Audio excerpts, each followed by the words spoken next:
లూకా సువార్త 19వ అధ్యాయము 37వ వచనం నుండి 44వ వచనం వరకు గమనిద్దాం. లూకా సువార్త 19వ అధ్యాయము 37వ వచనం నుండి 44వ వచనం వరకు. Luke chapter 19 versus 37 through 44. నేను చదువుతాను, మీరు మీ బైబిల్లో గమనించండి.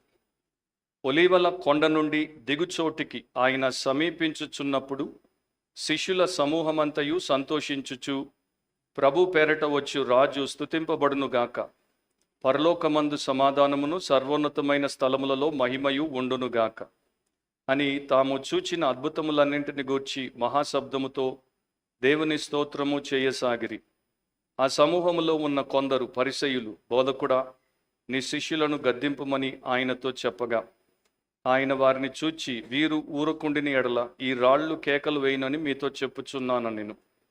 ఆయన పట్టణమునకు సమీపించినప్పుడు దానిని చూచి దాని విషయమై ఏడ్చి, నీవును నీ దినమందైన సమాధాన సంబంధమైన సంగతులను తెలుసుకుని ఎడల నీకెంతో మేలు, కానీ ఇప్పుడవి నీ కన్నులకు మరుగు చేయబడి ఉన్నవి.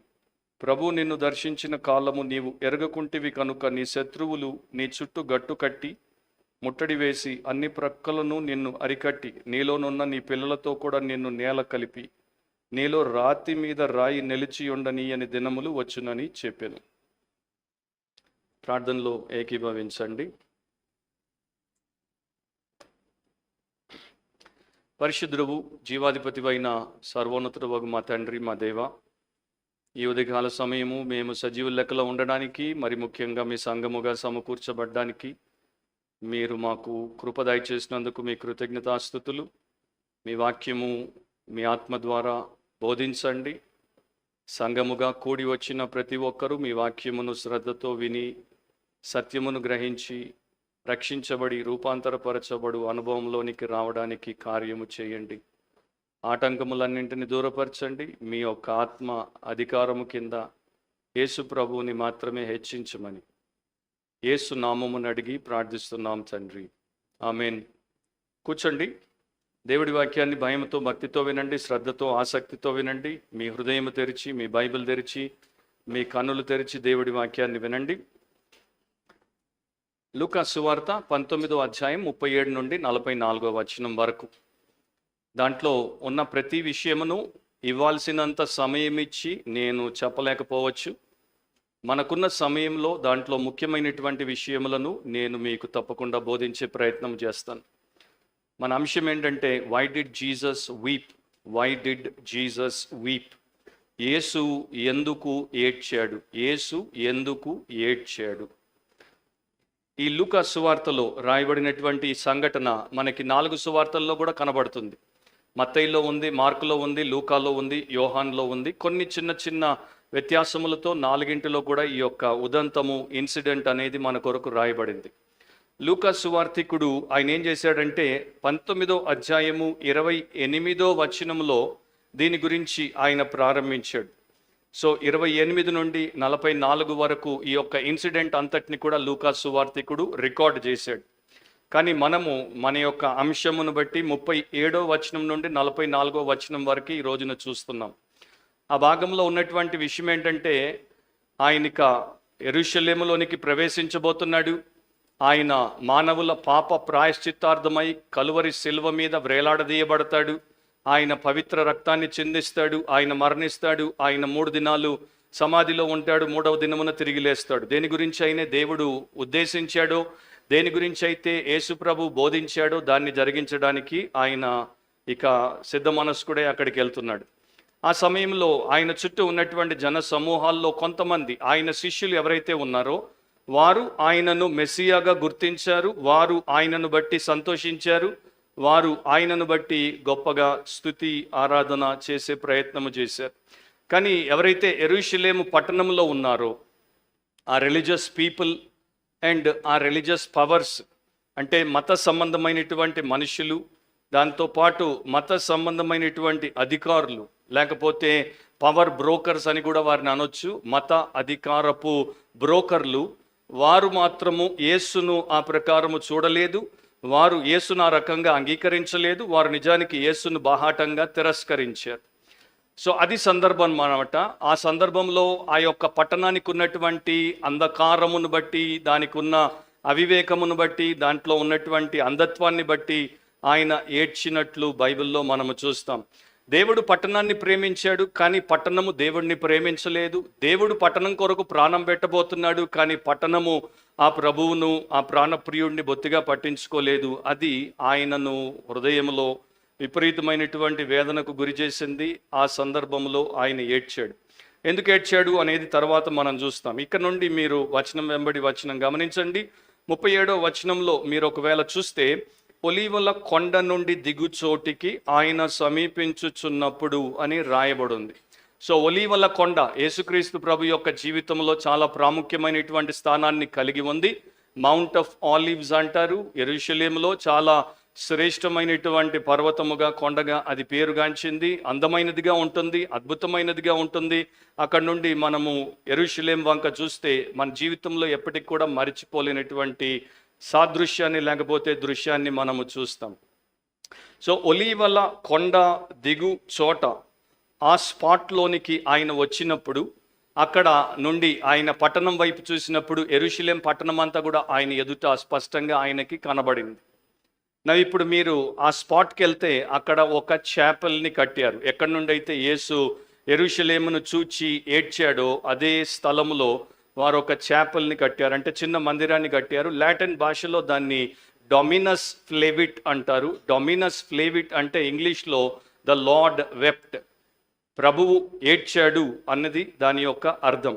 సో ఈ మౌంట్ ఆఫ్ ఆలివ్స్, ఒలీవల కొండ వెస్టర్న్ స్లోప్ మీద ఉన్నటువంటి యొక్క చిన్న స్థలంలో ఈ యొక్క చాపెల్ని వారు కట్టారు. అక్కడ యేసు నిలబడి యెరూషలేమును చూచి ఏడ్చాడు. నేను మొదటిసారి 2005వ సంవత్సరంలో ఇశ్రాయేల్ దేశానికి వెళ్ళినప్పుడు మా బృందం అంతా కూడా దాదాపు 56-57 మంది ఉన్నారు. సో వారందరూ మేము అక్కడ కూడినప్పుడు ఇదే స్థలంలో ఈ డొమినస్ ఫ్లేవిట్లో ఈ భాగము నుండి జస్ట్ క్లుప్తంగా కొంత సందేశం ఇవ్వడం నాకు ఇంకా జ్ఞాపకం ఉంది. సో అది ఆ యొక్క డొమినస్ ఫ్లేవిట్ అనేటువంటి చాపెల్ ఎట్లా ఉంటుందంటే టియర్ డ్రాప్ షేప్లో ఉంటుంది, కన్నీటి బిందువు ఆకారంలో ఉంటుంది.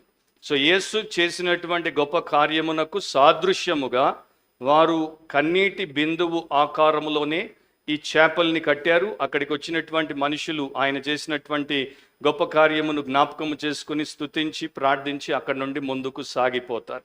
సో ఆ స్థలంలో మనం ఏం గమనిస్తున్నామంటే రాజు ఏడవడాన్ని గమనిస్తున్నాం. మామూలుగా మనకి ప్రపంచంలో ఎట్లాంటి రాజులు ఉంటారంటే ఇతరులను ఏడిపించి వారు రాజ్యం చేస్తారు. కానీ కొంతమంది రాజులు ఎట్లా ఉంటారంటే ఇతరుల క్షేమం కొరకు వారు ఏడుస్తారు.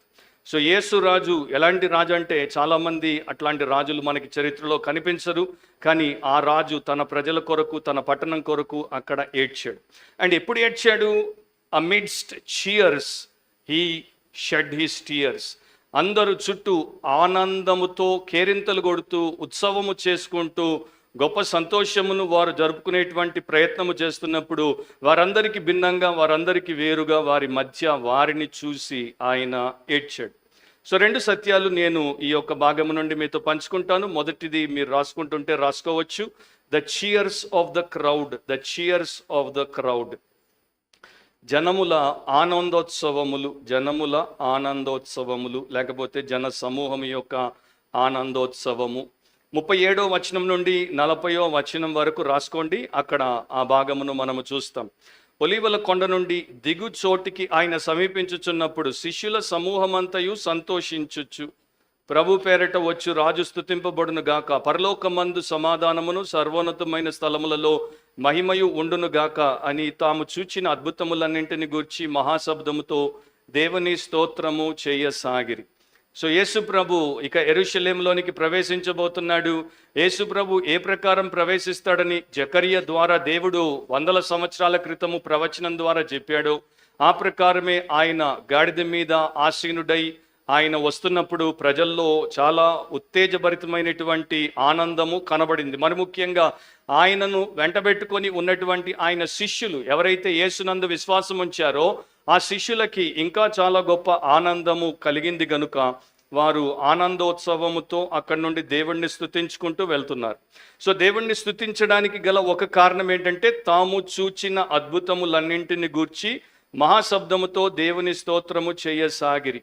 3.5 సంవత్సరాలు యేసుప్రభు వారి మధ్యలో ఎవరు కని విని ఎరుగనటువంటి అసాధారణమైనటువంటి అద్భుతములు చేశాడు. వారు స్వయంగా వాటిని చూశారు. అవి వారి కన్నుల ఎదుట వారి యొక్క సన్నిధిలో జరిగాయి గనుక వాటిని వారు ఒకసారి నెమరు వేసుకొని ఆయనకి కృతజ్ఞతలు చెల్లిస్తున్నారు, లేకపోతే దేవాది దేవుడికి స్తోత్రాలు చెప్తున్నారు. ఇప్పుడు వారు అంతగా సంతోషించడానికి గల కారణం ఏంటంటే ఆ వారంలో అక్కడ యెరూషలేం పట్టణంలో దేవాలయంలో పస్కా జరగబోతోంది. పస్కా పండుగకి వేల మంది లేక లక్షల మంది యెరూషలేం పట్టణానికి ప్రతివైపు నుండి వస్తున్నారు. ఆ పస్కా పండుగ సమయంలో యేసుక్రీస్తు అను తమ మెస్సియా యెరూషలేము పట్టణంలోనికి ప్రవేశము అనేది వారు చూసినప్పుడు వారు సంతోషించారు. 118వ కీర్తన 26వ వచనం వారి మదిలో మెదిలింది కనుక అది వారి యొక్క నోటి నుండి బయటకు వచ్చింది. యెహోవా పేరట వచ్చువాడు ఆశీర్వాదం పొందునుగాక. అది 118:26లో రాయబడినటువంటి వచనం. కాకపోతే ఇక్కడ వీరు పలికినటువంటి దాంట్లో ఒకే ఒక వ్యత్యాసం మనకు కనబడుతుంది. దాన్ని లూకా సువార్తికుడు నమోదు చేశాడు. వీరేమన్నారు? ప్రభు పేరట వచ్చు రాజు స్తుతింపబడునుగాక. యేసును ఈ శిష్యులు రాజుగా గుర్తించారు గనుక అండ్ తమ రాజ్యమును స్థాపించడానికి దేవుడు తన కుమారుణ్ణి పంపించాడు అనేటువంటి సత్యాన్ని గమనించారు గనుక మెస్సియా ఆయన వారికి ఇక త్వరలోనే మెస్సియానిక్ కింగ్డమ్ని అంటే ఆయన యొక్క రాజ్యాన్ని ఇవ్వబోతున్నాడు గనుక ఆ సంతోషంతో వారు పట్టజాలక ప్రభునందు సంతోషిస్తున్నారు. సో ఆ యొక్క సమూహములో 2 వర్గాలు ఉన్నాయి, 2 గుంపులు ఉన్నాయి. కొందరు శిష్యులు నిజముగా హృదయమారా ఆయన్ని స్తుతించి ఆయన యందు ఆ ప్రకారము వారు ఉద్దేశమును కలిగి సంతోషించారు. మిగతా వారు ఆయనను కేవలం వారితో కలిసి ఊకొట్టి ఉత్తిగా స్తుతించారు, లేకపోతే ఉత్తుత్తి మాటలతో బొంకారు. కానీ తర్వాత ఒక వారం తిరక్కముందే ఈ రోజున క్రౌన్ హిమ్ యాజ్ కింగ్ అన్నవారు crucify him because he is a criminal అన్నారు. రాజు ఆయన కిరీటం పెట్టమని ఈరోజు అన్నారు, నేరస్తుడు ఆయన్ని సిలువ వేయమని ఒక వారము తిరక్కముందే ఇదే మనుషులు అన్నారు. సో ఈ రోజున హెయిల్ హిమ్ అన్నారు. 4 రోజుల తర్వాత నెయిల్ హిమ్ అన్నారు. ఈ రోజున సింహాసనం అన్నారు, తర్వాత సిలువేయండి, మేకులు కొట్టండి అన్నారు. సో ఆ మనుషులు ఏ ప్రకారం ఉన్నారో అది మనకి తర్వాత కూడా మనం చూస్తాం. నెపోలియన్ బోనపార్ట్ ఆయన ఫ్రాన్స్ చక్రవర్తి, ఆయన ఒకానొక సందర్భంలో స్విట్జర్లాండ్ దేశం గుండా పోతున్నప్పుడు ఆయన యొక్క సైన్యము పెద్ద ప్రొసెషన్ గుండా పోతున్నప్పుడు ఆ జన సందోహాలు ఆయనను గొప్పగా మరి హర్షించి కేరింతలు కొట్టి ఆయన్ని గణపరుస్తున్నప్పుడు నెపోలియన్కి దగ్గరగా ఉన్నటువంటి ఒక అధికారి అన్నాడు, రాజా నిన్ను ఎంత గొప్పగా హర్షిస్తున్నారు, నీకెంత ఘనమైనటువంటి స్వాగతాన్ని పలుకుతున్నారో చూడు ఈ ప్రజలంటే. నెపోలియన్ చాలా అంటే వ్యంగ్యముగా నవ్వి, సెటైరికల్ లాఫ్టర్ అంటారు, వ్యంగ్యముగా నవ్వి అన్నాడు, ఈ రోజున ఈ మతిలేని మనుషులు నాకు జై కొడుతున్నారు, రేపు ఒకవేళ అన్ని పరిస్థితులు మారి నన్ను తీసుకెళ్ళి ఉరికమ్మం ఎక్కిస్తే ఇదే మనుషులు చంపండి వాడిని అని అంటారు. ఈ మనుషుల యొక్క స్వాగతము, ఈ మనుషుల యొక్క ఘనత, ఈ మనుషుల యొక్క మెప్పు మనకి ఎప్పుడు పనికి రావని చెప్పేసి నెపోలియన్ ముందుకు సాగిపోయాడు. ఎందుకంటే నిజముగా తెలివి ఉన్నటువంటి వారు మనుషుల మెప్పునకు వారి జీవితములను పనంగా పెట్టుకోరు. మనిషి ఏ రకంగా మారిపోతాడో, ఈ రోజున జై కొడతాడు, రేపు తూ అంటాడు అనేది వారికి తెలుసు. అది యేసుక్రీస్తుకి తెలుసు గనుక ఈ రోజున యేసుకు జై అంటున్నారు, కానీ రేపు యేసును అప్పగించి బరబ్బాను విడుదల చేయమంటారనేది ఆయనకి తెలుసు కనుక ఆయన ఆ బాధతో ముందుకు సాగుతున్నాడు. సో ఇక్కడ వీరు ఈ శిష్యులు అండ్ వారితో ఉన్నటువంటి జన సమూహాలు ఇంకొక స్టేట్మెంట్ చేశారు. ఆ స్టేట్మెంట్ని మీరు గమనించినట్లయితే వారు ఏమంటున్నారు అక్కడ, పరలోకమందు సమాధానమును సర్వోన్నతమైన స్థలములలో మహిమయు ఉండునుగాక. పరలోకమందు సమాధానము, సర్వోన్నతమైన స్థలములలో మహిమ ఉండునుగాక. ఈ పదాలు మీరు వినగానే ఒకవేళ మీరు ఎప్పుడైనా లూకా సువార్తను చదివి ఉంటే, లేకపోతే క్రిస్మస్ మీటింగ్లో ఎప్పుడైనా లూకా 2:14 అనేటువంటి వచన భాగాన్ని మీరు విని ఉంటే వెంటనే ఇంకొక సందర్భం మీ జ్ఞాపకం వస్తుంది. యేసు జన్మించినప్పుడు పరలోకం నుండి వచ్చినటువంటి దూతలు వారు పలికినటువంటి విషయం ఏంటి? సర్వోన్నతమైనటువంటి స్థలములలో దేవునికి మహిమయు, ఆయనకిష్టులైన మనుషులకు భూమి మీద సమాధానమును కలుగునుగాక అని దేవుని స్తోత్రము చేయుచుండెను. సో పరలోకము నుండి దిగి వచ్చినటువంటి దూతలు ఏమన్నారు? సర్వోన్నతమైనటువంటి స్థలములలో దేవుడికి మహిమ, భూమి మీద ఆయనకిష్టులైనటువంటి మనుషులకు సమాధానం. కానీ ఇప్పుడు ఈ భూమి మీద ఉన్నటువంటి యేసు శిష్యులు ఏమంటున్నారు? పరలోకమందు సమాధానము అండ్ సర్వోన్నతమైనటువంటి స్థలములలో దేవునికి మహిమ కలుగునుగాక. ఆ వ్యత్యాసం ఏంటి? ఒకప్పుడు భూమి మీద సమాధానం, ఇప్పుడు పరలోకమందు సమాధానం. ఎందుకంటే పరలోకమందు సమాధానం ఉంటేనే భూమి మీదకి ఆ సమాధానం అనేది అనుగ్రహించబడుతుంది. పరలోకమందు ఉన్నటువంటి పరిశుద్ధుడైనటువంటి దేవుడితో పాపాత్ముడైనటువంటి మానవుడు ఎప్పుడైతే సమాధాన పడతాడో అప్పుడే ఈ యొక్క భూమి మీదకి ఆ సమాధానం అనేది అనుగ్రహించబడుతుంది. ఆయన పుట్టినప్పుడు దూతలు చెప్పినటువంటి సత్యానికి ఇప్పుడు యేసుక్రీస్తు చివరగా నెరవేర్పులోనికి తీసుకుని వస్తున్నాడు కనుక ఇక ఈ భూ సంబంధులైనటువంటి మానవులు, దైవ వ్యతిరేకులు, దేవుని శత్రువులు త్వరలోనే దేవుడితో సమాధాన పడతారు. ఇప్పుడు దాకా పరలోకానికి భూలోకానికి మధ్యలో శత్రుత్వం ఉంది. ఇప్పుడు దాకా పరలోకానికి భూలోకానికి మధ్యలో సంబంధం లేదు. యేసు దానిని స్థాపించబోతున్నాడు. పరలోకంలో ఉన్నటువంటి దేవుడి సన్నిధానానికి మేము సమాధానంతో వెళ్ళడానికి ఆయన మా కొరకు బలియాగం అవుతాడు. కనుక పరలోకమందు సమాధానము అండ్ సర్వోన్నతమైనటువంటి స్థలములలో దేవుడికి మహిమ అని వీరు చెప్పడం జరిగింది. సో ఎప్పుడైతే దేవుడు మానవాళితో రికన్సైల్ అవుతాడో, సమాధానపరచబడతాడో అప్పుడు ఆయనకి మహిమ అనేది కలుగుతుంది. సో 39లో మీరు గమనిస్తే ఆ సమూహంలో ఉన్న కొందరు పరిసయ్యులు బోధకుడా నీ శిష్యులను గద్దింపుమని ఆయనతో చెప్పగా. సో ప్రభువును ప్రేమించినటువంటి వారు ఒకవైపు, ప్రభువును ప్రేమించినటువంటి వారు ఒకవైపు, ప్రభువునందు విశ్వాసము కలిగినటువంటి వారు ఒకవైపు, ప్రభువునకు విరోధులు ఒకవైపు, వీళ్ళందరూ కూడా అదే ప్లేస్లో ఉన్నారు. వీరందరూ కూడా అదే గుంపులో ఉన్నారు. వీరందరూ కూడా ఆయన వెంటే పోతున్నారు. అండ్ ఇది ఆ రోజునే కాదు, ప్రతి తరంలో, ప్రతి కాలంలో, ప్రతి దేశంలో, ప్రతి సమాజంలో దీన్ని మనం చూస్తాం. ఒకవైపున యేసుకు విశ్వాసులు ఉంటారు, ఇంకొక వైపున యేసుకు విరోధులు ఉంటారు. అండ్ వీరు సేమ్ చర్చ్లో ఉండొచ్చు, వీరు సేమ్ కమ్యూనిటీలో ఉండొచ్చు, వీరు సేమ్ కంట్రీలో ఉండొచ్చు. అది మనకి ఆశ్చర్యాన్ని కలిగించాల్సినటువంటి అవసరం లేదు. కొందరు యేసును హృదయానికి హత్తుకుంటారు, కొంతమంది యేసును హృదయమారా హతమార్చాలనుకుంటారు. కనుక వీరు ఈ పరిసయ్యులు డిప్లొమాటిక్గా అంటే చాలా తెలివితో ఏమంటున్నారంటే ఆ శిష్యులు ఈయనని ప్రభు పేరిట వచ్చు రాజు స్తుతింపబడునుగాక అని పొగుడుతున్నారు గనుక, రాజుగా గుర్తిస్తున్నారు గనుక, గౌరవిస్తున్నారు గనుక, పరిసయ్యులకు అది ఇష్టం లేదు గనుక, పరిసయ్యులు ఆయన్ని స్తుతించుటకు ముందుకు రారు గనుక పరిసయ్యులు ఏమంటున్నారు? శిష్యులను గద్దించలేరు. ఎందుకంటే క్రౌడ్ని కంట్రోల్ చేయడం కష్టం. అప్పుడు వారు వీరి మాట వినరు. యేసు మాట వారు వింటారు. ఎందుకంటే యేసును వారు రాజు అంటున్నారు, యేసును వారు ప్రభు అంటున్నారు కనుక యేసుతో చెప్తున్నారు ఏమని? నీ శిష్యులను గద్దించు. దేవుణ్ణి స్తుతించేటువంటి వారిని గద్దించమంటుంది ఒక వర్గం, దేవుడికి సమర్పించబడినటువంటి వారిని గద్దించమంటోంది ఒక వర్గం.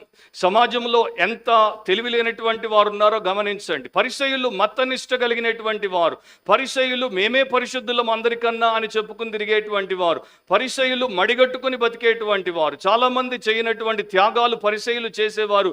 కానీ ఆ పరిసయ్యులకు ఎంత బుద్ధిహీనతో చూడండి, ఆ పరిసయ్యులకు ఎంత భక్తిహీనతో చూడండి, ఆ పరిసయ్యులు ఎంత దుర్మార్గమైనటువంటి మాట చెప్తున్నారు చూడండి. నీ శిష్యులను గద్దించమని చెప్పు. ఎందుకు గద్దించాలి? నోరు మూసుకోమని చెప్పు, నిన్ను పొగడొద్దని చెప్పు, నిన్ను హెచ్చించొద్దని చెప్పు, వారిని నీవు ఆపు చెయ్యి. అది వారి యొక్క ఆలోచన. అండ్ వారు యేసును ప్రభు అనలేదు, యేసును వారు రాజు అనలేదు, బోధకుడా అంటున్నారు, టీచర్ అంటున్నారు. సో చర్చ్కి వచ్చేటువంటి ప్రతి ఒక్కరూ యేసును రాజుగా, యేసును ప్రభువుగా, యేసును దేవుడిగా, యేసును రక్షకుడిగా చూస్తారు అనేటువంటి గ్యారంటీ ఎక్కడ లేదు. చాలామంది జీసస్ని ఒక టీచర్గా చూస్తారు, చాలామంది జీసస్ని ఒక హీలర్గా చూస్తారు, చాలామంది జీసస్ని ఒక ఆపుదల మొక్కులవానిగా చూస్తారు, వారికి తోచినట్టు జీసస్ని చూస్తారు. కొందరు యేసును యేసుగా చూస్తారు. అప్పుడు యేసు ప్రభు వారికి చాలా మొహం పగలగొట్టేటువంటి జవాబునిచ్చాడు. ఆయన ఏం చెప్పాడు మీరు గమనించండి. 40వ వచనంలో ఆయన వారిని చూచి వీరు ఊరుకొండిన ఎడల ఈ రాళ్ళు కేకలు వేయునని మీతో చెప్పుచున్నాను నేను. అంటే వీరిని నేను స్తుతించొద్దు, ఆపు చేయండి, నోరు మూసుకొని ఉండండి అని చెప్తే ఈ రాళ్ళు స్తుతిస్తాయి, ఈ రాళ్ళు కేకలేస్తాయి. సృష్టిలో తలమానికమైనటువంటి మానవుడు దేవుణ్ణి స్తుతించకపోయినంత మాత్రాన ఏమీ నష్టం లేదు. సృష్టి యావత్తు దేవుణ్ణి స్తుతిస్తూనే ఉంది. చెట్లు దేవుడి యందు సంతోషించి చప్పట్లు కొడుతోంది. పక్షులు వాటి యొక్క గీతాల్లో ప్రతినిత్యము దేవుడికి స్తుతి గానాలు పాడుతున్నాయి. అండ్ లోకంలో ఉన్నటువంటి మృగాలు అరుపులు అరిచినప్పుడు అవి పరలోకమందున్నటువంటి దేవుడికి తమ యొక్క ఉనికిని బట్టి, తమ ఉదాహరణను బట్టి ఆయనకి కృతజ్ఞతలు చెల్లిస్తున్నాయి. సృష్టి యావత్తులో అత్యంత దారుణమైనటువంటి జీవి ఎవరు అంటే మనిషి, human, man or woman. So యేసుప్రభు చెప్పినటువంటి మాటల్ని మనం గమనిస్తే ఆయనని సృష్టి యావత్తు స్తుతిస్తుంది, కానీ ఆయన స్వరూపంలో, ఆయన పోలికలో సృజించబడినటువంటి వారు ఆయనని స్తుతించారు. నాకు హిందువుగా పుట్టి క్రిస్టియన్ అయిన తర్వాత ఈ సంవత్సరం ఇది 34వ గుడ్ ఫ్రైడే, 34వ రిజరక్షన్ సర్వీస్. నేను చాలామందిని చూశాను, చాలా ప్రాంతాల్లో చూశాను. కానీ నిజంగా ఎన్నో రిజరక్షన్లు చేసుకున్నటువంటి వారు రిజరక్షన్ అనరు, వారు ఈస్టర్ అంటారు, ఈస్టర్ పండుగ అంటారు. ఎన్నో ఈస్టర్ పండుగలు చేసుకున్నటువంటి వారు మాస్టర్ని ఎరుగరు. ఎన్నో ఈస్టర్ పండుగలు చేసుకున్నటువంటి వారు మాస్టర్ని మనసు నిండా కలిగి లేరు. మాస్టర్ అంటే జీసస్, సేవియర్. ఆయన వారి జీవితంలో కనబడడు, కానీ వారు అట్లాంటి దుర్దశలో మనకు కనబడతారు. ఈ పరిసయ్యులు కూడా అట్లాంటి వారే. వీరికి ఆయన రాజుగాడు. సిసేరో గురించి చరిత్ర ఇట్లా చెప్తోంది. సిసేరో రోమ్ తరపున అనేక ప్రాంతాలకు వెళ్ళేవాడు. ఎక్కడికి వెళ్ళినా కూడా సిసేరోను వారు ఘనముగా అంగీకరించేవారు. ఎందుకంటే రోము ప్రతినిధిగా వస్తున్నాడు కనుక రోమ్ని సత్కరించాలంటే సిసేరోను సత్కరించాలి. యేసుక్రీస్తు లోకానికి ఎవరి ప్రతినిధిగా వచ్చాడు? ప్రభువు పేరట వచ్చాడు. అంటే సర్వాధికారి అయినటువంటి దేవుడి పేరట వచ్చాడు. భూమికి పరలోకానికి అధికారి అయినటువంటి దేవుడి పేరట వచ్చాడు. దేవుడి కుమారుడిగా వచ్చాడు, పాపుల రక్షకుడిగా వచ్చాడు. కానీ ఆయనను ఈ పరిసయ్యులు అంగీకరించలేదు. కనుకనే వారికి తర్వాత ఎంత భయంకరమైన శిక్ష, తీర్పు వస్తాయో దాని గురించి ఆయన చెప్తున్నాడు. బహుశా హబకుక్లో ఒక సామెత ఉంది, నానుడి అంటారు దాన్ని. సో ఇది హబకుక్ 2:11 ఇట్లా రాయబడి ఉంది. గోడలలోని రాళ్ళు మొర్రపెట్టుచున్నవి, దూలములు వాటికి ప్రత్యుత్తరం ఇచ్చుచున్నవి. సో గోడల్లో ఉన్నటువంటి రాళ్ళు మొర్ర పెడితే దూలములు, ఈ యొక్క కర్రతో వేసినటువంటి దూలములు వాటికి ప్రత్యుత్తరం ఇచ్చుచున్నవి అనేటువంటి ఒక సామెత ఉంది. దాని ప్రకారము వీరు నోరు ముడుచుకుంటే ఈ యొక్క రాళ్ళు కేకలేస్తాయని యేసుప్రభు చెప్పాడు. బహుశా ఆ ఆన్సర్కి వారు అనుకుని ఉండొచ్చు, పరిసయ్యులు ఈయనకి నిజంగానే మతిపోయింది అని. ఎందుకంటే కొంతమంది పొగడగానే మనకి మత్తి పోతుంది కదా, మనము ఎక్కడి నుండి ఎక్కడికి ఎగిరిపోతామో. సో వారు కూడా అట్లాగే అనుకున్నారు, ఈ జనాన్ని చూసి ఈయన్ని గాడి మీద కూర్చోబెట్టి యెరూషలేముకి తెస్తుంటే ఈయనకు మతిపోయిందని. కానీ ఆయనకి మతి పోలేదు. మతి లేని వాళ్ళు వారు. ఆయన దేవుడి కుమారుడు, సత్యమై ఉన్నాడు. వారు సాతాను పిల్లలు, అబద్ధికునికి బిడ్డలుగా బతుకుతున్నారు. రెండో పాయింట్లోనికి రండి. ఇక్కడే కొంత ఎక్కువ టైం మనము గడుపుతాం. Second point, the tears of Christ. The tears of Christ. మొదటిది the cheers of the crowd, జనముల ఆనందోత్సవములు. రెండవది క్రీస్తు కన్నీళ్లు, క్రీస్తు కన్నీళ్లు. ఈ భాగంలో మీరు 41 నుండి 44వ వచనం వరకు రాసుకోవచ్చు. యేసుక్రీస్తు ఈ పరిసయ్యుల గురించే మీరు తీసుకుంటే, మతాధికారుల గురించి మీరు తీసుకుంటే, శాస్త్రులు సద్దుకయ్యుల గురించి, ప్రధాన యాజకుల గురించి మీరు తీసుకుంటే వారిని చాలా కఠినముగా గద్దించాడు. వారిని ఎంత భయంకరముగా ఆయన మరి గద్దించాడు అంటే, యేసు ప్రభు నోట్లో నుండి ఇట్లాంటి మాటలు నిజముగా వచ్చాయా అనేటువంటి సందేహం కూడా మనకు కలుగుతుంది. అంత కఠినముగా గద్దించినటువంటి వాడు వారిని చూసినప్పుడు, వారి దుస్థితిని చూసినప్పుడు ఎంతో గొప్ప కనికరముతో కదిలి వారి కొరకు కన్నీళ్లు విడిచాడు, లేక కన్నీరు కార్చాడు. సో దేవుడు ప్రేమ అయ్యున్నాడు అనేది బైబిల్ మనకి చెప్పేటువంటి సత్యము. దేవుడు ప్రేమ అయ్యున్నాడు గనుక ప్రతి ఒక్కడి క్షేమమును ఆయన కోరుతున్నాడు గనుక వాడి కొరకు మొదట కన్నీరు విడిచాడు, తర్వాత తన రక్తమును చిందించాడు. యేసు ప్రభు యెరూషలేము బయట కన్నీళ్లు విడిచాడు, యెరూషలేము బయట తన రక్తమును చిందించాడు. ఎందుకంటే ఇలాంటి పాపులందరి యొక్క ప్రాయశ్చిత్తార్థమై వారి యొక్క ఆత్మ రక్షణ కొరకు.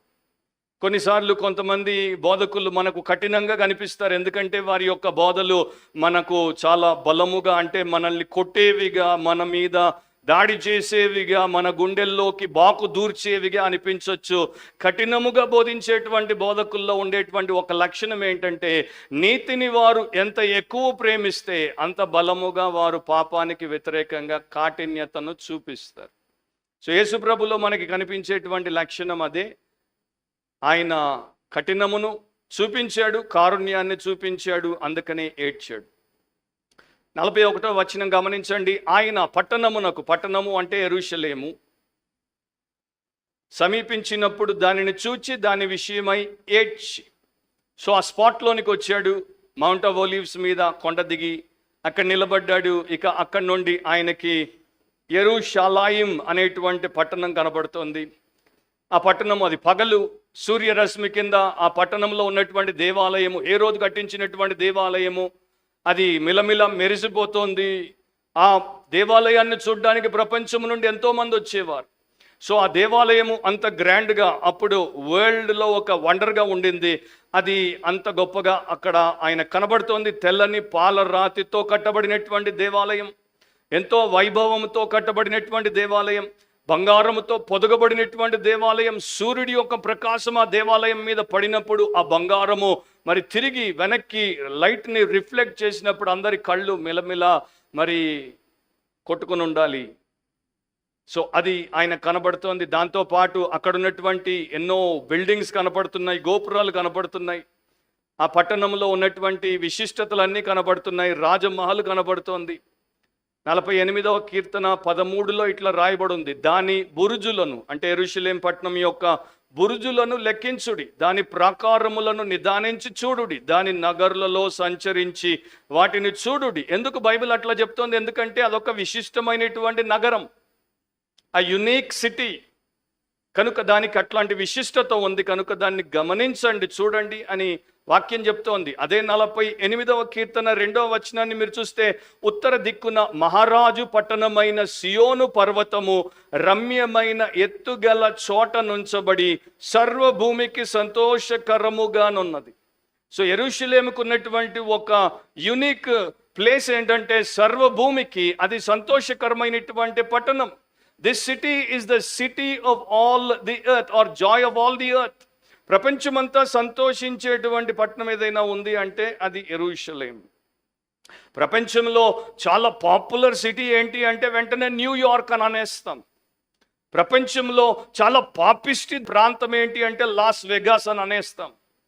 కానీ ప్రపంచం అంతటికి సంతోషాన్ని కలిగించినటువంటి పట్టణం ఏదైనా ఉందా అంటే అది యెరూషలేమే. ఇప్పుడు విచిత్రం ఏంటంటే, ఐరనీ ఏంటంటే, సర్వభూమికి సంతోషాన్ని ఇస్తున్న పట్టణము సృష్టికర్త అయినటువంటి దేవుడికి ఏడుపు తెప్పించింది.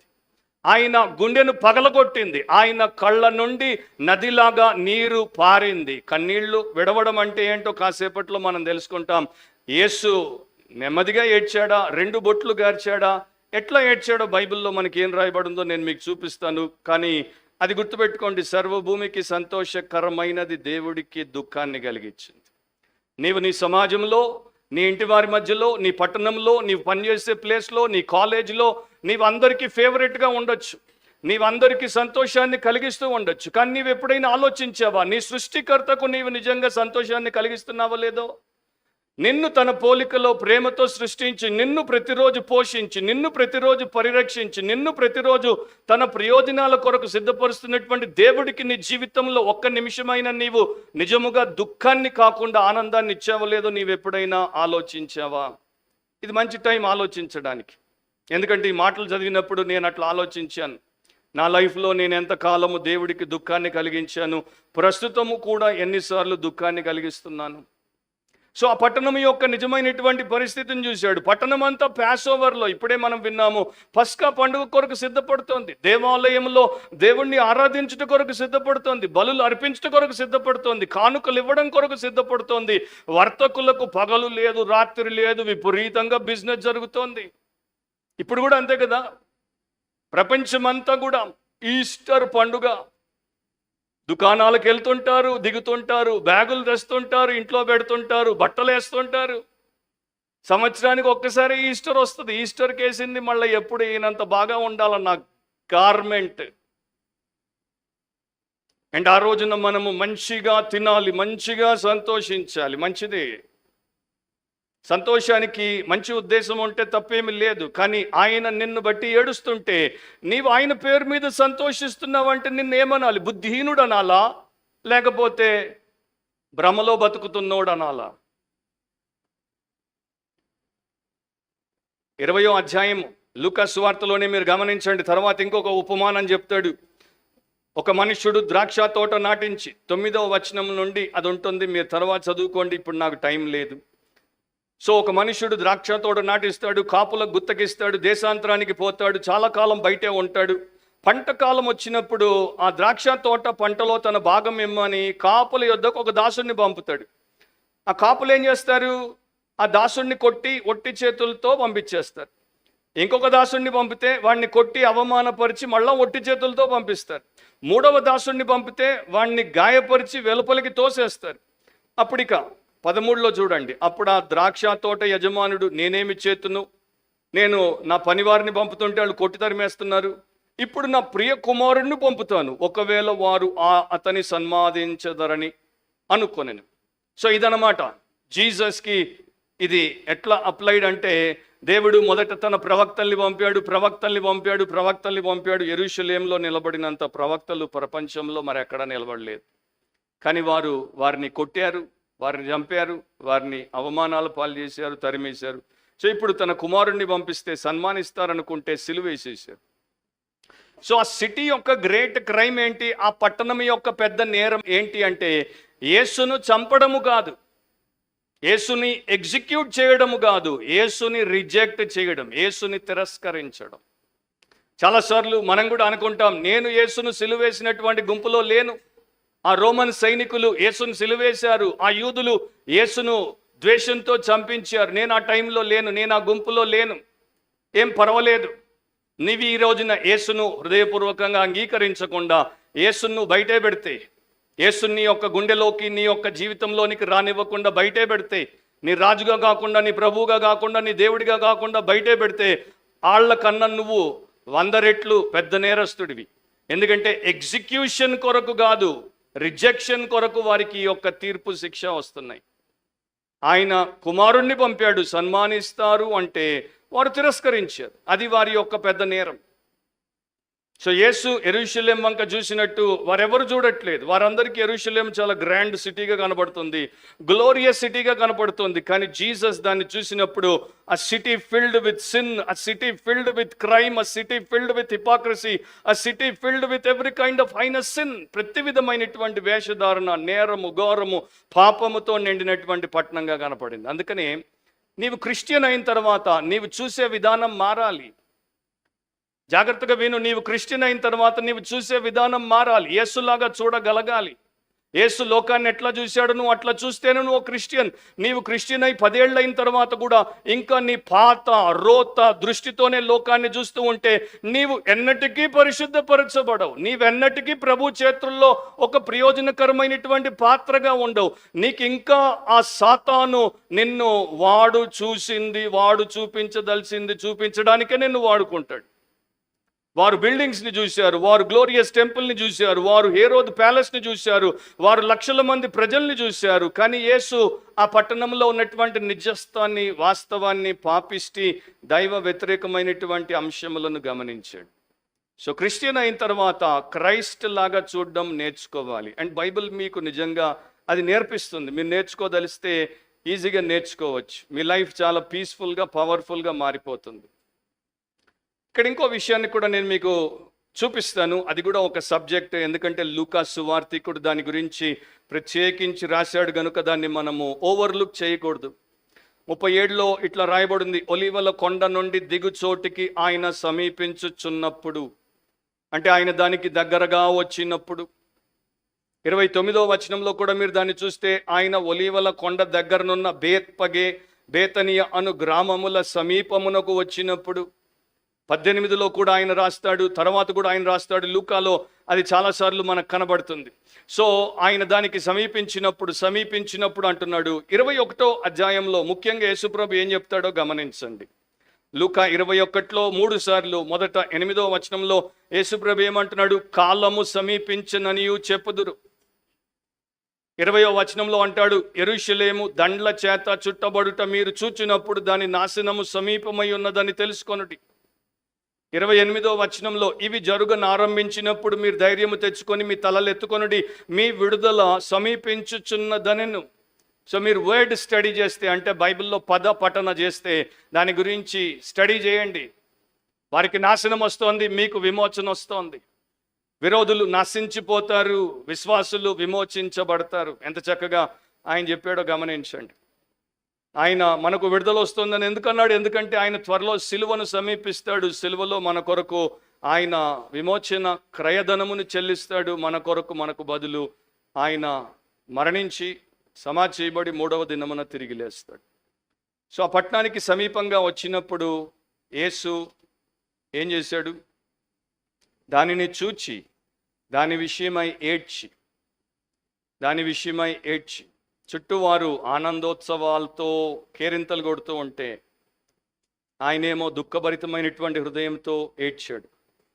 Crowds rejoicing while Christ weeping. So ఈ వెప్ట్, ఏడ్చి అనేటువంటి పదము సైలెంట్గా, నిశ్శబ్దంగా కన్నీళ్లు విడుచుట కాదు. 2-3 కన్నీటి బిందువులను విడుచుట కాదు. అక్కడ వాడినటువంటి గ్రీకు పదము క్లాయో అనేటువంటి పదానికి అర్థం ఏంటంటే ఎలుగెత్తి ఏడ్చుట, బొబ్బలు పెట్టి ఏడ్చుట, గొంతు చించుకుని బాధతో వికారముగా ఏడ్చుట. Just imagine scene. వీళ్ళందరూ సంతోషిస్తుంటే యేసు ఎట్లా ఏడుస్తున్నాడో సడన్గా వాళ్ళందరికీ దిమ్మ తిరిగిపోయి ఉంటుంది. ఆ యొక్క సీన్లోనికి మీరు వచ్చి చూడగలిగితే మీకు అప్పుడు అర్థమవుతుంది. మీరు ఒక మ్యారేజ్ విందులో ఉన్నారు, మటన్ బిర్యానీ తింటున్నారు, దమ్కా మురగ్ తింటున్నారు, మీ చుట్టూ ఉన్నటువంటి బంధువులతో మీరు సంతోషిస్తున్నారు. వెంటనే ఒకడు పరిగెత్తుకొని చెప్పాడు, నీ కొడుకు 24 ఏళ్ల నీ కొడుకు ఇప్పుడే కార్ యాక్సిడెంట్లో చచ్చిపోయాడు, వాని తల పగిలింది అంటే మీరు ఎంత పెద్దగా ఏడుస్తారో ఆలోచించండి. అక్కడ నుండి ఎట్లా లేచి ఉరుకులు తీస్తారో ఆలోచించండి. అప్పటికి మ్యారేజ్ మీకు గుర్తుండదు, మటన్ బిర్యానీ గుర్తుండదు, మీ పంటలో ఇరుక్కున్నటువంటి చికెన్ మాంసం మీకు గుర్తుండదు. పెడబొబ్బలు పెట్టి ఏడుస్తారు, నా కడుపు కోత ఏర్పడింది, నా కుమారుడు చచ్చిపోయాడు. Jesus wept like that. Yesu అట్లా ఏడ్చాడు. మనకింత గొప్ప గుడ్ ఫ్రైడే, మనకింత గొప్ప రిజరక్షన్ ఇవ్వడానికి ఆయన ఎంత వేదన అనుభవించాడో మనకు అర్థమవుతే మన క్రిస్టియన్ లైఫ్లో మనము నిన్నటిదాకా ఇవాళ దాకా ఉన్నట్టు ఉండం. మనకు అర్థం కాదు కనుక మనం ఇయర్ ఆఫ్టర్ ఇయర్ అట్లాగే ఉంటున్నాం. So to bewail, to mourn or to weep in pain and grief, విపరీతమైనటువంటి ఇంటెన్స్ ఎమోషన్తో ఏడవడం, అట్లా యేసు ఏడ్చాడు. హెర్బర్ట్ లాకియార్ అనేటువంటి భక్తుడు దీని గురించి అంటాడు, టీయర్స్ ఆర్ లిక్విడ్ పెయిన్. కన్నీళ్ళు బాధ ద్రవకము రూపంలో బయటికి రావడం. నువ్వెందుకు ఏడుస్తావు? నీ బాధను బట్టి నువ్వు ఏడుస్తావు. ఆ బాధ నువ్వు కన్నీటి రూపంలో బయటికి పంపిస్తున్నావు. సో యేసు ఏడ్చాడంటే, జలజల కన్నీళ్లు బయటకు వచ్చాయంటే ఆయన యొక్క బాధ దాంట్లో బయటకు వచ్చేసింది. యేసు ఎన్నిసార్లు ఏడ్చాడు? బైబిల్ మనకి 3 విషయాలను చూపిస్తుంది. చిన్నప్పుడు ఆయన ఏడ్చి ఉండొచ్చు, బాలుడిగా ఉన్నప్పుడు ఏడ్చి ఉండొచ్చు, కానీ అది మనకి నమోదు చేయబడలేదు. కానీ 3 సార్లు నమోదు చేయబడింది. అదేంటో నేను మీకు ఒక్కసారి జ్ఞాపకం చేస్తాను. హెబ్రీ పత్రిక 5వ అధ్యాయం 7వ వచనంలో, శరీరధారి అయి ఉన్న దినములలో మహారోదనముతోను, ఇది చూడండి, మహారోదనముతోను అంటే ఎలుగెత్తి పెడబొబ్బలు పెడుతూ ఏడవడం అంటారు. కన్నీళ్లతోనూ తన్ను మరణము నుండి రక్షింపగలవానికి ప్రార్థనలను యాచనలను సమర్పించి భయభక్తులు కలిగి ఉన్నందున ఆయన అంగీకరింపబడింది. ఆయన గెత్సెమనే తోటలో అట్లా ఏడ్చాడు. తర్వాత మనకి యోహాను సువార్త 11:35లో లాజరు సమాధి దగ్గరికి వచ్చినప్పుడు బైబిల్ అంతట్లో కల్లా చిన్న వచనం జీసస్ వెప్ట్ అని ఉంటుంది. ఇంగ్లీష్లో 2 పదాలు, తెలుగులో 3 పదాలు. యేసు కన్నీళ్లు విడిచెను. తర్వాత ఇక్కడ లూకా 19లో యెరూషలేమును చూసినప్పుడు యేసు ఏడ్చాడు. ఇదే లూకాలో 13వ అధ్యాయము 34-35 వచనాలు కూడా మీరు చూస్తే గతంలో కూడా యెరూషలేము గురించి యేసు ప్రభు బాధపడ్డాడు. అక్కడ ఇట్లా రాయబడి ఉంది, యెరూషలేమా యెరూషలేమా, ప్రవక్తలను చంపుచు నీ యొద్దకు పంపబడిన వారిని రాళ్లతో కొట్టుచు ఉండుదానా, కోడి తన పిల్లలను తన రెక్కల క్రింద ఏలాగు చేర్చుకొనునో అలాగే ఎన్నో మార్లు నేను నీ పిల్లలను చేర్చుకొనవలనని ఉంటేని గాని మీరొల్లకపోతిరి. ఇదిగో మీ ఇల్లు మీకు పాడుగా విడవబడుచున్నది. ప్రభు పేరట వచ్చివాడు స్తుతింపబడునుగా, కానీ మీరు చెప్పు వరకు మీరు నన్ను చూడరని మీతో చెప్పుచున్నాను. నేను ఇక్కడ ఆయన ఏడ్చినట్టు నమోదు చేయబడలేదు, కానీ నేను అనుకుంటున్నాను ఆయన అక్కడ కూడా ఏడ్చే ఉంటాడు. సో హోలీ ఐస్ వీప్, పరిశుద్ధమైనటువంటి నేత్రాలు, పరిశుద్ధమైనటువంటి కళ్ళు ఏడుస్తాయి. కొంతమంది అంటుంటారు నాతో, నాకు కన్నీటి ప్రార్థన చేయడం రావట్లేదు బ్రదర్. దానికి నేనేం జవాబు చెప్పాలి? నా కన్నీటి ప్రార్థన చేయడం రావట్లేదు బ్రదర్. మొదట్లో చేశాను బ్రదర్, ఇప్పుడు పోయింది బ్రదర్. సో దానికి దేవుడి దగ్గరికి పోయి నువ్వు అడుగు, దేవా నాకెంత కొవ్వు పట్టిందంటే నాకు కన్నీరే రావట్లేదు, నా గుండెకు బాధ తెలియట్లేదు, నా గుండెకు బాధ తెలిసేటట్టు చేయి. గుండెకు బాధ తెలిస్తే బాధ కన్నీటి రూపంలో బయటకు వస్తుంది. బాధ లేకపోతే కన్నీట్లు అట్లా వస్తాయి. మనం ఏడుస్తాం చాలాసార్లు, చాలా విషయాల కొరకు ఏడుస్తాం. నా కోసం నేను ఏడుస్తా, నీ కోసం నువ్వు ఏడుస్తావు. మనకెప్పుడైనా అనుకున్న జరగకపోతే ఏడుపు వస్తుంది, మనం ఆశించింది లభించకపోతే ఏడుపు వస్తుంది. సో మనకి ఇష్టమైనటువంటి వాటిలో మనం పైకి రాకపోతే ఏడుపు వస్తుంది. కానీ దేవుడి కొరకు ఎప్పుడైనా ఏడుస్తున్నామా? సరైనటువంటి వాటి కొరకు ఎప్పుడైనా ఏడుస్తున్నామా? నిజమైన నిత్యమైనటువంటి అంశముల కొరకు ఎప్పుడైనా ఏడుస్తున్నామా? ఈయన ఇక్కడ వారిని చూసి ఎందుకు ఏడ్చాడు? రోమన్ గవర్నమెంట్ని మార్చుట కొరకు కాదు, వారి యొక్క హృదయములను అంతరంగములను మార్చుటకు ఏడ్చాడు. యాన్ వీమ్స్ అనేటువంటి ఒక క్రైస్తవురాలు ఇట్లా రాసింది, there is but one face whose holy eyes won't turn away but focus on us and weep. ఒకే ఒక ముఖం ఉంది, ఆ ముఖములో ఉన్నటువంటి పరిశుద్ధమైన నేత్రములు మన మీదనే దృష్టి పెట్టి ఏడుస్తాయి, మన మీద నుండి ముఖాన్ని తిప్పవు. ఎవరది? యేసు. నిన్న నేడు నిరంతరం ఏకరీతిగా ఉన్నాడు అనే దానికి ఒక సందర్భం, ఒక నేపథ్యం ఉంది. కానీ దేవుడు మార్పు లేని వాడు గనుక ఆయన ఆ రోజున వారిని చూసి ఏడ్చాడు. ఈ రోజున సంఘాలకు వచ్చేటువంటి ఆయన ఎరుగనటువంటి, రక్షణ లేనటువంటి, క్రైస్తవ కుటుంబంలో పుట్టారు కానీ క్రీస్తుని ఎరగనటువంటి, క్రైస్తవ సంఘానికి వచ్చిపోతుంటారు కానీ క్రీస్తుతో సంబంధం లేని వారి వంట చూసినప్పుడు ఆయన ఏడుస్తాడు. ఆంగ్లంలో ఒక పోయం ఉంది, నాకు చాలా ఇష్టమైనటువంటి poem. The son of God in tears, the angels wondering see. దేవుని కుమారుడు కన్నీళ్లు విడుస్తుంటే దూతలు ఆశ్చర్యపోతున్నారు చూడు. Has thou no wonder O my soul, he shed those tears for thee. ఓ ఆత్మ, నీవు ఆశ్చర్యాన్ని పొందుకోవట్లేదా? ఎందుకంటే ఆ కన్నీళ్లు నీ కొరకే కార్చాడు. He wept that we might weep over sin and shame. ఆయన ఎందుకు ఏడ్చాడంటే మనం మన పాపం మీద, మన అవమానం మీద పడి ఏడవడానికి. He wept to shew his love for us and bid us love the same. మనల్ని ప్రేమించి మన కొరకు ఆయన ప్రేమ చూపుతూ ఏడ్చాడు, మనం కూడా అట్లాంటి ప్రేమను చూపుటకు. Then tender be our hearts, our eyes in sorrow dim. మన హృదయాలు మెత్తబడి మన యొక్క కళ్ళకున్నటువంటి దుఃఖము మసకబారి. Till every tear from every eye is wiped away by him. ప్రతి కన్నీటి బాష్ప బిందువును ఒక రోజున ఆయన తుడిచివేయడానికి ఆయన ఏడ్చాడు. End of coat. సో మీరు ఆలోచించండి, ఈ వారం అంతా సంతోషంగా ఉందాం అనుకున్నాను, ఈ వారం అంతా బాగా తిందాం అనుకున్నాను, తొడుగుదాం అనుకున్నాను, కానీ మా పాస్టర్ గారు నా సంతోషాన్ని సమాధి చేసేసారు. నేను మీ పాస్టర్ కాకముందు నేను దేవుడికి సేవకుని. నా సందేశం దేవుడిచ్చింది, దేవుడు ఏం చెప్పమంటే అది చెప్పడం, అది నా బాధ్యత. నేను ప్రపంచాన్ని సంతోషపెట్టని అవసరం లేదు, ఒక్కడిని దేవుడిని సంతోషపెడితే నా జీవితం ధన్యం. ఏమంటారు? ఆమేన్. పోయిన సంవత్సరం నేను స్కాట్లాండ్కి వెళ్ళినప్పుడు, స్కాట్లాండ్లో డండీ అనే ఒక పట్టణం ఉంది, ఆ పట్టణానికి వెళ్ళాను. ఆ పట్టణంలో సెయింట్ పీటర్స్ చర్చ్ ఉంది. సెయింట్ పీటర్స్ చర్చ్కి చరిత్రలో, క్రైస్తవ చరిత్రలో ఒక ప్రాముఖ్యత ఉంది. ఎందుకంటే అక్కడ రాబర్ట్ మరే మక్షీన్ అనే ఒక యవన దైవ సేవకుడు సేవ చేసి 29 సంవత్సరాలకే ఆయన మరణించాడు. కానీ ఆయన 7 సంవత్సరాల సేవ కాలంలో ఆయన ఎంతగా వాడబడ్డాడు, ఎంత పరిశుద్ధమైన వ్యక్తిగా వాడబడ్డాడంటే ఆయన 30th మార్చ్ 1843, దాదాపు 180 సంవత్సరాల క్రితం చనిపోయాడు. అయినా కూడా ఆయన యొక్క ప్రభావం ఇంకా క్రైస్తవ లోకం మీద, సేవకుల మీద బలముగా ఉంది. దాన్ని బట్టి మీరు అర్థం చేసుకోవచ్చు ఆయన ఎంత గొప్ప సేవకుడు. సో ఆ యొక్క సెయింట్ పీటర్స్ చర్చ్ పక్కనే, ఈ చర్చ్ బిల్డింగ్ పక్కనే ఆయన స్కాట్లాండ్లోని ఎడిన్బరాలో పుట్టాడు. ఆయన ఇంటి వారికి అక్కడ స్వంత సమాధుల దొడ్డి ఉంది.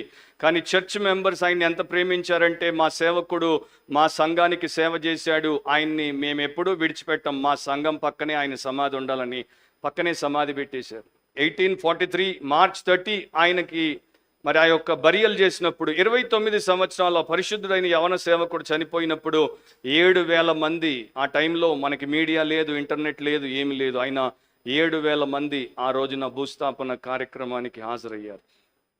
సో ఒకసారి ఒక విజిటర్ వచ్చాడు, ఒక సందర్శకుడు వచ్చి ఆ చర్చిలో ఈ మక్షీన్ యొక్క సహాయకుడిగా ఉన్నటువంటి ఒక వృద్ధుడి దగ్గరికి వచ్చి అడిగాడు, మక్షీన్ ఇంత గొప్ప పరిశుద్ధుడిగా, పౌరుషం గల బోధకుడిగా ఎట్లా అయ్యాడు, ఆయన విజయ రహస్యం ఏంటి అంటే, 2 స్థలాలకు తీసుకెళ్తాను రండి అన్నాడు. సరే, మక్షీని యొక్క స్టడీలోనికి, అంటే ఆయన ఎక్కడ ప్రార్థన చేసేవాడో, ఎక్కడ బైబిల్ చదివేవాడో, ఎక్కడ దేవుడికి ఆయన సమయం ఇచ్చి సిద్ధపడేవాడో అక్కడ తీసుకెళ్ళి ఆ యొక్క డెస్క్ ముందు ఈ ముసలాయన కూర్చుని 2 చేతులు డెస్క్ మీద పెట్టి ముఖము చేతుల్లో పెట్టుకొని ఇక ఏడవండి అన్నాడు.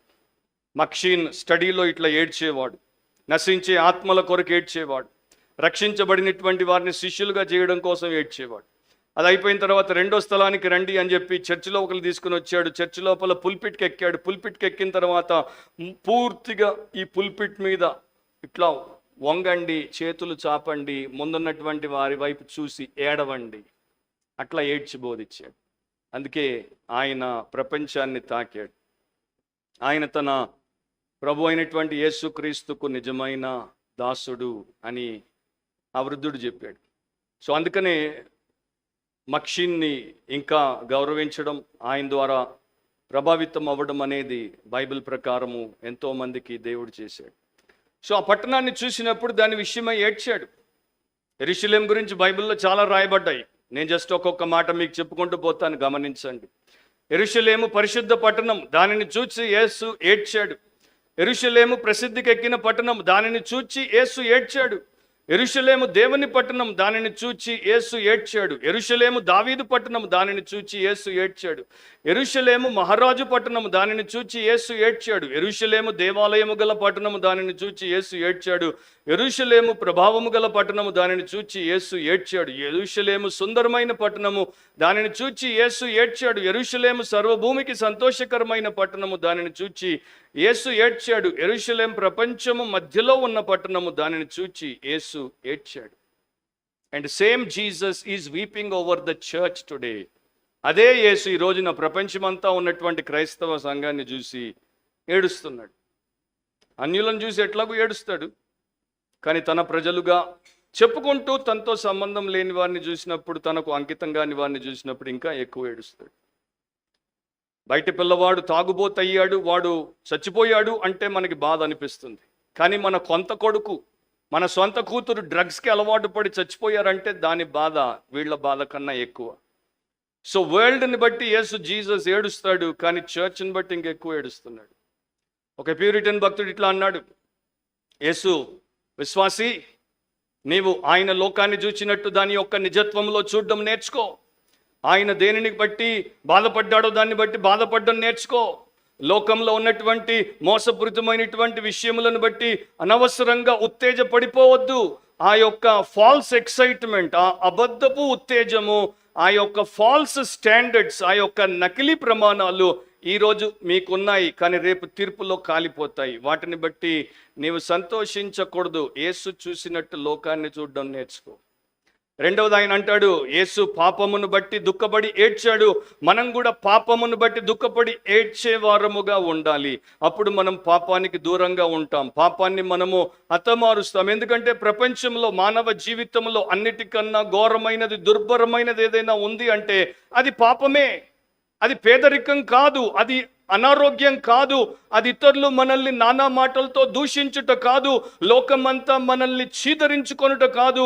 నిజముగా మన జీవితంలో మనల్ని ముళ్ళులాగా కుట్టి చంపేది పాపమే. పాపాన్ని తీసేయి, లోకం పరదేశ్ అయిపోతుంది. పాపాన్ని తీసేయి, ఒక మనిషి జీవితము దేవుడికి స్థానాన్ని ఇస్తుంది. పాపాన్ని తీసేయి, వాడి జీవితంలో దుఃఖము, శ్రమ అన్ని కూడా వాడికి గొప్ప సంతోషాన్ని కలిగిస్తాయి. ఎందుకంటే పాపమే అన్నిటికన్నా పెద్ద పీడ. అండ్ మనము ప్రతి వీక్ పాపముతో వచ్చిపోతుంటాం. పరిశుద్ధ గ్రంథం మనలో నుండి పాపాన్ని తీసేయలేకపోతోంది. పరిశుద్ధ సంఘం మనలో నుండి పాపాన్ని తీసేయలేకపోతోంది. మాలాంటి పాస్టర్లు కొవ్వొత్తిలాగా కరిగిపోయి జీవితాలు పనంగా పెట్టినా మనలో పాపం పోవట్లేదు ఇంకా. ఎందుకంటే మనం యేసులాగా చూడట్లేదు, యేసులాగా ఆలోచించట్లేదు. యేసు లాంటి దుఃఖము, ఆ భారము, ఆ దర్శనము మనలో లేవు. మరి మనం ఎట్లా ఆత్మ సంబంధులం? మనం ఎట్లా దేవుడి పిల్లలం? అబ్బా తండ్రి అని మొర్ర పెడితే సరిపోయిందా? ఆ తండ్రి యొక్క బాధ, ఆ తండ్రి యొక్క ఘోష నీ హృదయంలో లేకపోతే నీవు ఆ తండ్రి బిడ్డ ఎట్లా అవుతావు? ఆయన అంటాడు, కంటిన్యూయింగ్ ఆయన కోట్, వారం తర్వాత వారం, సండే తర్వాత సండే పరిశుద్ధ బల్ల దగ్గరికి వస్తారు హృదయములను పరిశోధించుకోకుండా. అండ్ వారు ఒప్పుకోనటువంటి పాపం, అన్రిపెంటెడ్ సిన్ అనేటువంటి విషపూరితమైనటువంటి మరణకరమైనటువంటి అంశముతోనే వచ్చి వారు పాపాన్ని ఒప్పుకోరు, కానీ ప్రభు బల్ల తీసుకుంటూ పోతారు. వారి ఆత్మలకు వారు ఎంత అన్యాయం చేసుకుంటున్నారు. End of coat. సో నా ప్రియ సహోదరి సహోదరుడా, చిన్న పెద్ద, నువ్వు ఏడ్చి ఎంతకాలం అయింది? యేసు కొరకు, యేసు ఏడ్చిన విషయాల కొరకు, నీ ఇంట్లో నశిస్తున్న వారి కొరకు నువ్వు ఎప్పుడైనా ఏడ్చావా? నీ బిడ్డలు ఇంకా రక్షించబడలేదు, నీ బిడ్డలు నరకపు అంచుల్లో వ్రేలాడుతున్నారు, సడన్గా మరణం వస్తే నిత్య నాశనమే. ఎప్పుడైనా ఏడ్చావా? బిడ్డ పాస్ అవ్వకపోతే ఏడుస్తావు, బిడ్డ నీ మాట వినకపోతే ఏడుస్తావు, బిడ్డకి మంచి ఉద్యోగం రాకపోతే, పెళ్లి టైంకి కాకపోతే ఏడుస్తావు. కానీ ఎప్పుడైనా నీవు దేవుడి విషయాల కొరకు ఏడ్చావా? జేసీ రైల్ అనేటువంటి భక్తుడు అంటాడు, మనకి క్రైస్తవ్యం, నిజ క్రైస్తవ్యం అనేది చాలా తక్కువ తెలుసు. ఎందుకంటే మనము రక్షణ లేనటువంటి వారి కొరకు ఆ లోతైనటువంటి భారము కలిగి దుఃఖముతో ఏడ్చే వారముగా లేకపోతే మనము క్రీస్తులాగా లేనే లేం. We are very unlike Christ.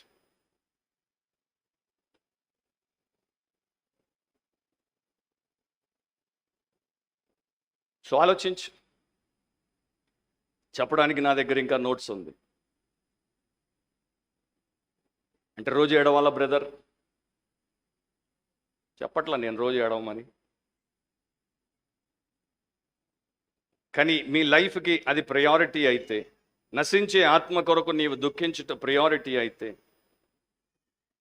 నీ దేశ ప్రజల రక్షణ నీకు ప్రయారిటీ అయితే, నువ్వు నీ పట్టణం చూసినప్పుడు ఆ పట్టణంలో ఏం చూస్తావు?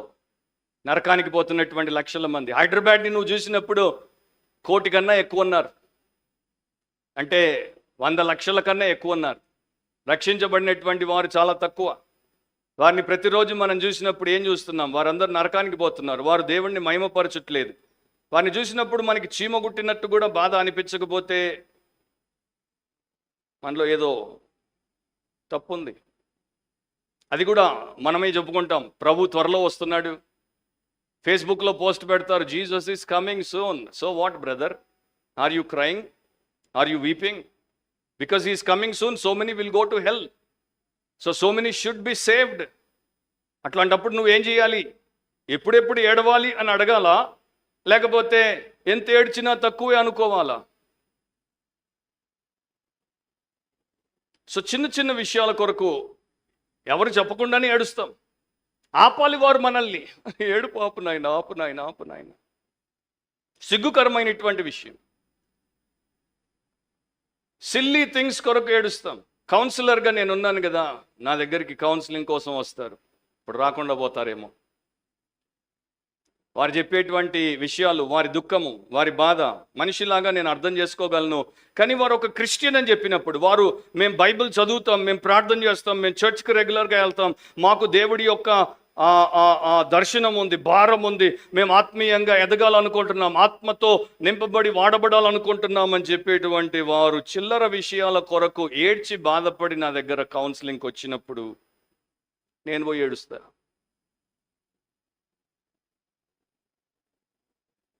జీసస్ అదే చేశాడు ఇక్కడ. అంటే ఇప్పుడు ఎందుకు ఏడ్చాడో ఇంకో కారణం చెప్తాడు చూడండి. నీవును నీ దినమందైనను సమాధాన సంబంధమైన సంగతులను తెలుసుకొని ఎడల నీకెంతో మేలు. ఇప్పుడు దాకా తెలుసుకోలేదు సమాధాన సంబంధమైన సంగతులు, ఎందుకంటే సమాధానపు రాజు సాత్వికుడిగా నీ దగ్గరికి వచ్చాడు. సమాధాన పట్టణం అని పేరుగాంచినటువంటి యెరూషలేమా, నీతో దేవుడు సమాధానకరమైనటువంటి స్థితిని కలిగి ఉండడానికి ఇష్టపడితే దినం తర్వాత దినం, సేవకుడి తర్వాత సేవకుడిని నీ దగ్గరికి పంపిస్తే నీవు వాటిని విస్మరించావు, వ్యతిరేకించావు. ఈ నీ దినమందైనను సమాధాన సంబంధమైన సంగతులను తెలుసుకుంటావేమో, తెలుసుకుంటే నీకెంతో మేలు. కానీ ఇప్పుడు అవి నీ కనులకు మరుగు చేయబడి ఉన్నవి. అంటే టైం అయిపోయింది. ఇక మనం అంటుంటాం కదా, గ్రేస్ పీరియడ్. దేవుడు ఇంతకాలం కృప చూపిస్తాడు, దాని తర్వాత ఇక కృపను చూపించాడు, ఆయన ఇక కాఠిన్యాన్ని చూపిస్తాడు. ఇప్పుడు దాకా ప్రేమగల తండ్రికి అప్పుడు కఠినమైనటువంటి తీర్పరి న్యాయాధిపతి అని మనమే చెప్తుంటాం కదా, మనందరికీ తెలుసు కదా. అట్లా దేవుడు చెప్తున్నాడు. సో వీరిని ఏమంటున్నాడు? నీవు ఎరుగవు అంటున్నాడు, నీకు ఈ సంగతులు తెలియవు అంటున్నాడు. జస్ట్ ఇమాజిన్, ప్రపంచమంతట్లోకెల్లా దేవాలయం ఉన్నటువంటి పట్టణంలో దేవుడి ప్రజలమని చెప్పుకుంటున్నటువంటి వారికి నిరంతరము బలులు అర్పిస్తూ, నిరంతరము యాజకులతో చుట్టుముట్టుకుని, నిరంతరము దేవుడికి స్తుతిగానాలు పాడేటువంటి వారికి అంటున్నాడు, మీకు దేవుడి సంగతులు తెలియవు.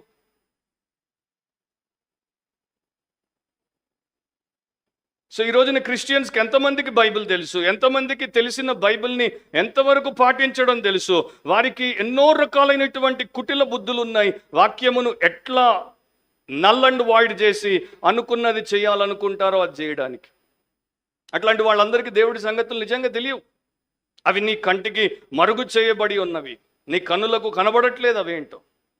దాని తర్వాత తీర్పు చెప్తాడు చూడండి, 43, 44లో, ప్రభు నిన్ను దర్శించిన కాలము నీవు ఎరుగకుంటివి. సో దేవుడు దర్శిస్తున్నటువంటి సమయం వారికి తెలియలేదు. జకర్యా ప్రవక్త, వారికి ప్రియమైన ప్రవక్త, జకర్యా గ్రంథంలో రాయబడినటువంటి సత్యం వారికి తెలుసు. ఏళ్ళు వారికి నేర్పించబడింది. నీ రాజు సాత్వికుడై వస్తాడని వారికి తెలుసు. ఆయన వస్తున్నా, ఆయన కనబడుతున్నా వారు మాత్రము ఆయన్ని అంగీకరించలేదు, ఆయన్ని వారు స్వీకరించలేదు. ఓల్డ్ టెస్టిమెంట్లో చాలా చోట్ల దీని గురించి దేవుడు ప్రవచింపజేశాడు. టైం లేదు, జస్ట్ ఒక 2 వచనాలు.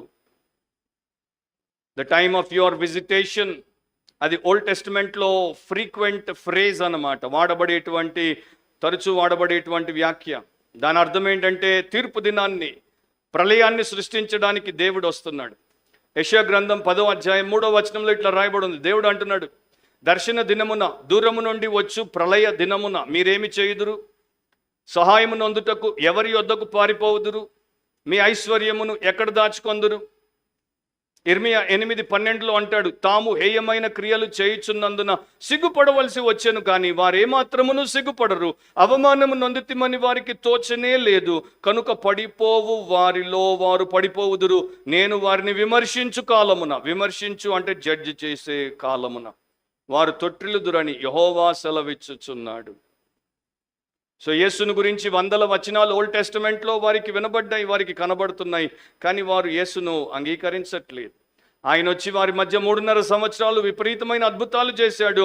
ఆయన యొక్క విశిష్టమైనటువంటి నైతిక జీవితాన్ని, పరిశుద్ధ జీవితాన్ని, అధికారాన్ని, సమస్తాన్ని చూపించాడు. అయినా వారు నమ్మడానికి ఇష్టపడట్లేదు. అందుకనే కొత్త నిబంధనలో కూడా 1 తెస్సలోనిక 2:16 చివరిలో అపోస్తలుడైన పౌలు అంటాడు, దేవునికి ఇష్టలు కాని వారును మనుషులందరికీ విరోధులై ఉన్నారు. దేవుని ఉగ్రత తుదముట్ట వారి మీదికి వచ్చింది. So God's wrath will come with all its force. So ఆయన దర్శన సమయం, ప్రతివారం మనం ఇక్కడ కూడుకుంటాం, అనేక సార్లు కూడుకుంటాం. ప్రభు మిమ్మల్ని దర్శించినటువంటి సమయంలో మీరు రక్షించబడుట, మీ పాపము క్షమించబడుట, దేవుడితో మీరు సమాధాన పడుట, దేవుడి బిడ్డగా మారుట ఎంత శ్రేష్టం. ఒక స్కాట్లాండ్ స్త్రీ ఆమె అనుకుంది, ఇక నేను దేవుడికి నా జీవితాన్ని ఇవ్వాలి, కానీ ఇప్పుడే కాదు, 1 సంవత్సరం తర్వాత నేను దేవుడితో సమాధాన పడతాను, నా ఆత్మ సంగతిని నేను అప్పుడు తీవ్రంగా తీసుకొని చూసుకుంటాను. పడుకుంది, నిద్ర రావట్లేదు.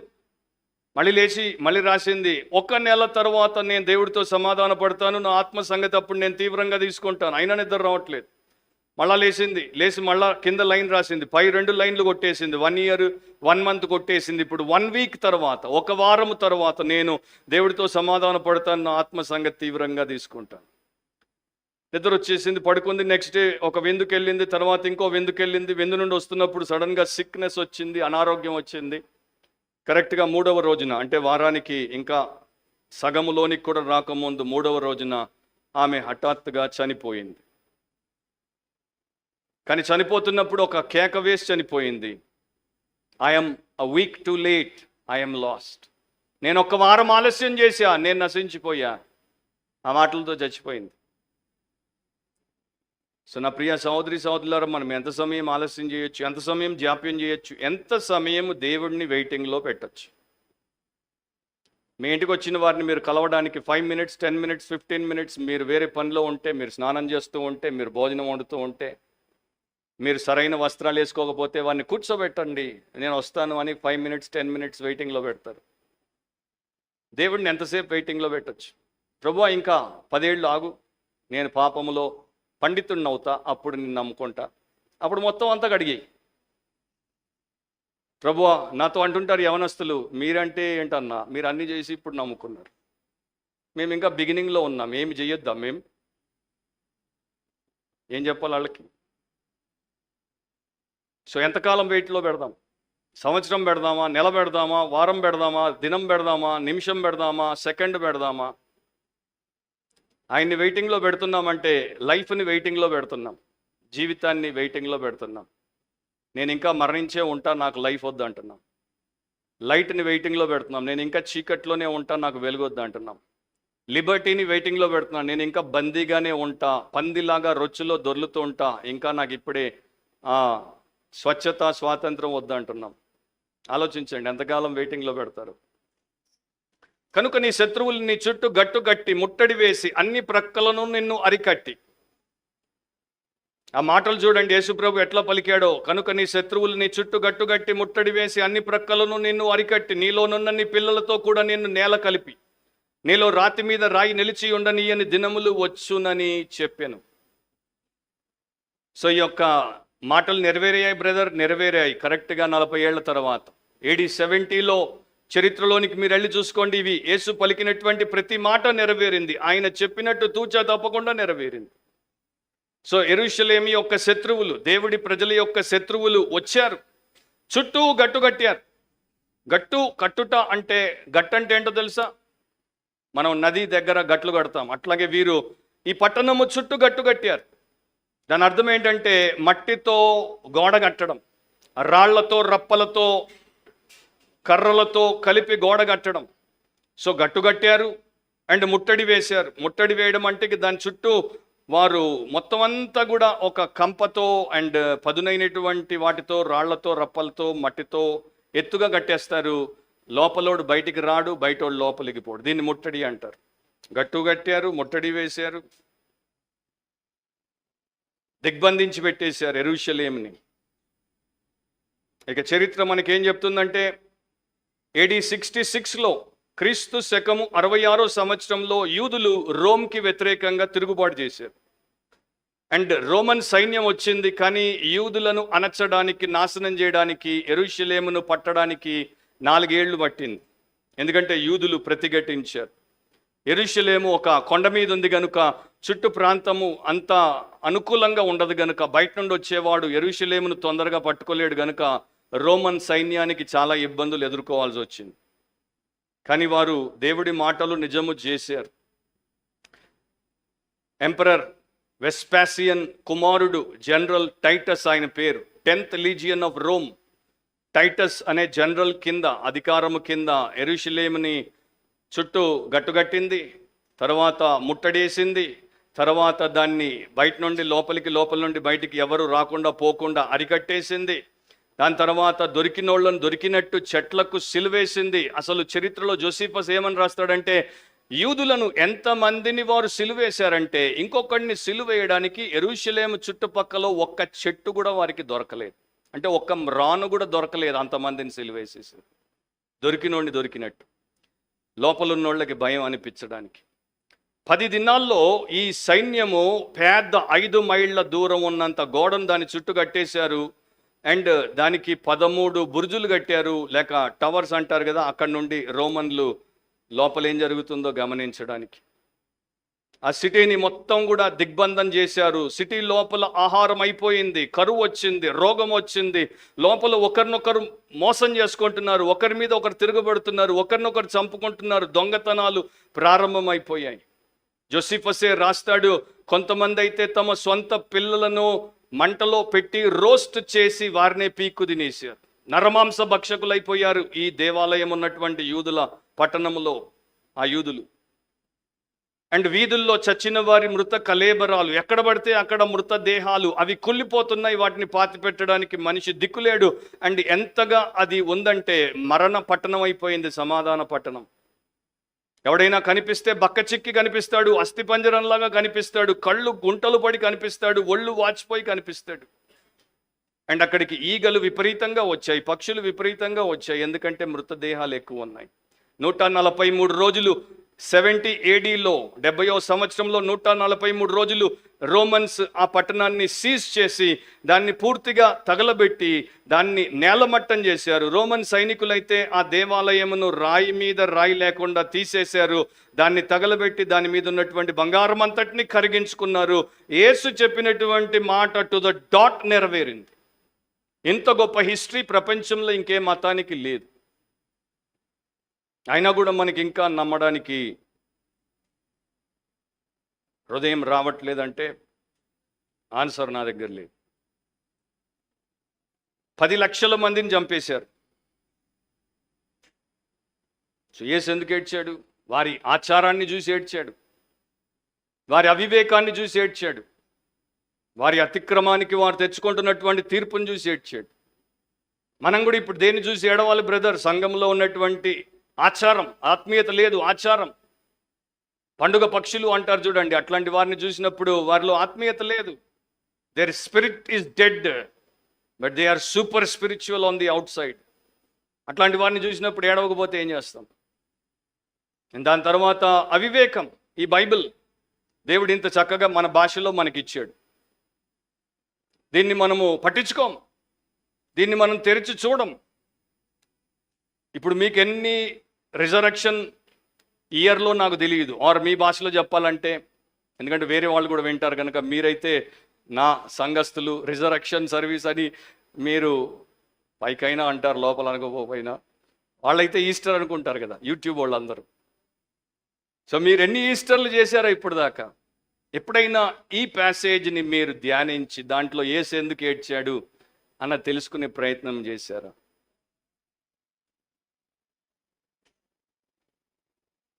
Sun of God in tears, దేవుని కుమారుడు ఏడుస్తున్నాడు. దో వండరింగ్ ఏంజల్స్ సీ, ఆ దూతలు చూసి ఆశ్చర్యపోతున్నాయి. Be thou astonished, O my soul, he shed those tears for thee.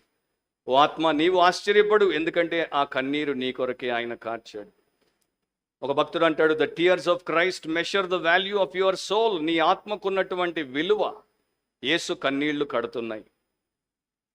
So ఒక చెడిపోయినటువంటి కుమారుడు ఉండేవాడు, యవనస్తుడు, తండ్రి మాట వినడు, తల్లి మాట వినడు, ఎవరిని లెక్క చేయడు, వాడు తాగుబోతయ్యాడు, తర్వాత దొంగ అయ్యాడు.